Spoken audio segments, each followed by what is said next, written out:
Okay, so the Pixel 9a is finally here. It's finally launched after a bit of a delay.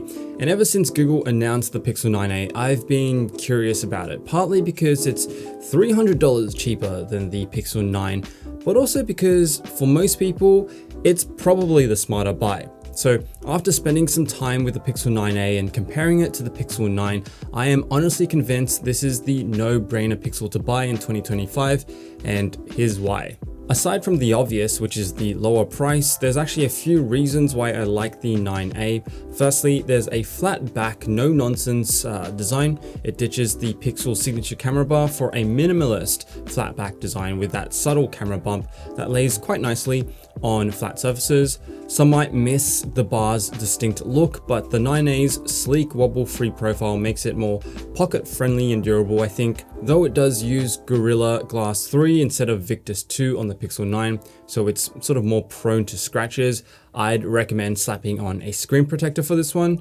It's also now got an IP68 rating up from 67 seen on the 8A, so it can stand up to deeper water submersion, and the entire build, without this, I've got a Pixel case on this, but the entire build is now made of recycled materials. So it's 81% plastic back and has an aluminium frame, so it's eco-friendly without feeling too cheap in hand. That said, it definitely feels less premium than the glass back phones like the Pixel 9. The second reason why I like it is the cameras. Google calls this the best camera under $500, and it's actually kind of hard to argue against that claim. So the 9a packs a 48 megapixel main sensor versus the Pixel 9's 50 megapixels, and the shots are actually really decent.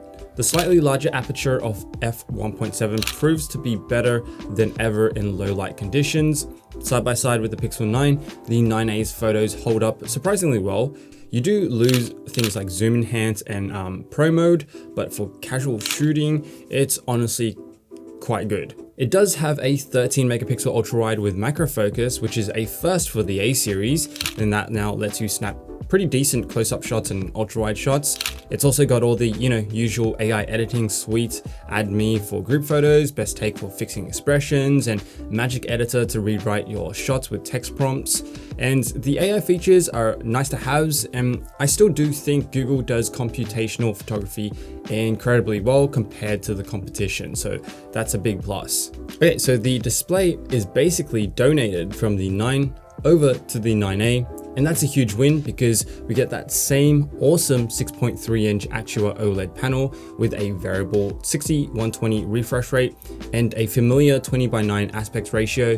Brightness hits 2700 nits, and that's a full 35% brighter than the 8A. And it's not just the displays that are identical. The Tensor G4 chip is also identical to the Pixel 9, but that being said, with 4GB less RAM down to 8GB of RAM, so day-to-day performance is smooth enough, though heavy gamers will notice its limits.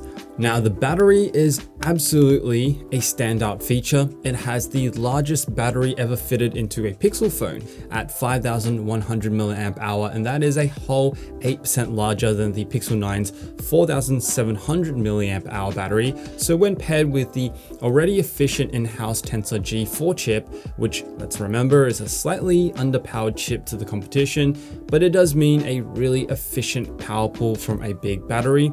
So it gets an advertised 30-hour battery life.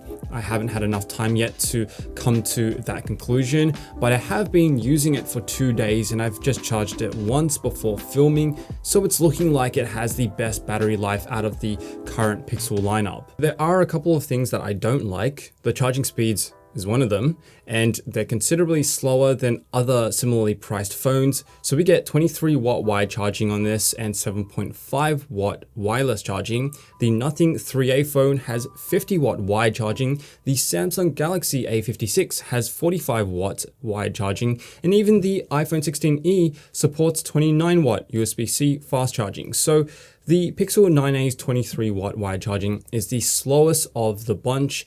It is an improvement from the 18-watt speed of the previous gen Pixel 8a, but I can't help but to think, Google could have probably done better with charging speeds when phones years older have 50-watt charging speeds.